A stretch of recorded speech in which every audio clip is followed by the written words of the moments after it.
In Queensland, the Premier says the budget will be like the Gillard government driving a train over a cliff. Ursula Hager joins us now. And Ursula, you've been speaking to local families who also have big concerns. Yes, I travelled to Brisbane's north side today to meet with a couple of young families, and while they are still holding out hope of some sweeteners in tonight's budget, they are very worried about the cost of living and the impact that it is having on their families. So they will be tuned in tonight as the Treasurer hands down his fifth budget. Budget night hasn't always been a top priority for young mum Jessica Gordon.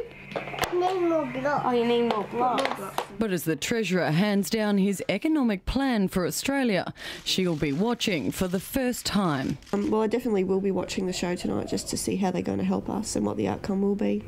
The rising cost of living forcing her family to make tough choices. It's not really affordable for me to go back to work because it would just be paying for childcare. So it's cheaper for me to stay at home. It's the same for mother of one, Nadia Moriarty. Like, you know, prices are increasing so much now, it just makes me wonder how it's going to be for them when they get older. The federal budget so far hasn't been well received in Queensland. They're just driving their little train over the cliff. The Council of Social Services says the government has to find the right balance between restoring the surplus and caring for the most vulnerable. The federal government's being focused more about a surplus, and there are a lot of people that are really struggling today.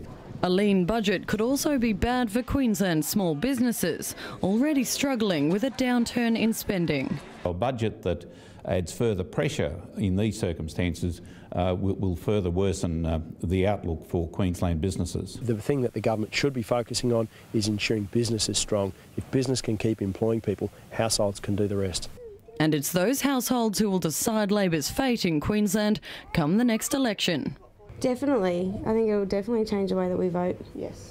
I want things to be different. I want change. That was young mum Jessica Gordon speaking there, and we've spoken to a number of Queenslanders on the streets today, and it seems no matter what the Labor Party does with this budget, they are facing an electoral wipeout in Queensland, as polls suggest. No, it won't change my vote. I think she's on her way out. I don't think they've done enough for Australia. No.